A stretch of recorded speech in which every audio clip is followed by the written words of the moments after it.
தாத்தா சொன்ன கதை. வழங்குபவர்கள் குட்டி கதைகள் டிவி.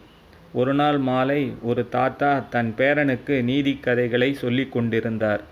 அதாவது, நம்மிடையே எப்பொழுதும் இரு விலங்கு போன்ற குணங்களுடன் சண்டை நடந்து கொண்டிருக்கிறது.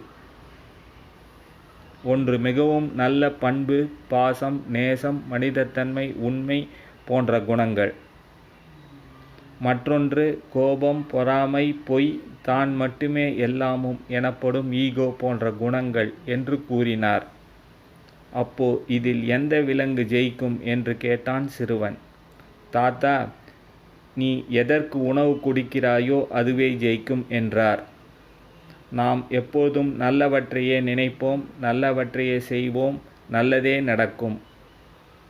இந்த வீடியோ உங்களுக்கு பிடித்ததுன்னா லைக் பண்ணுங்கள், நம்ம சேனலை சப்ஸ்கிரைப் பண்ணுங்கள், உங்கள் பாசிட்டிவ் அண்ட் நெகட்டிவ் கருத்துக்களை கமெண்ட் பண்ணுங்கள், உங்கள் நண்பருடன் ஷேர் பண்ணுங்கள்.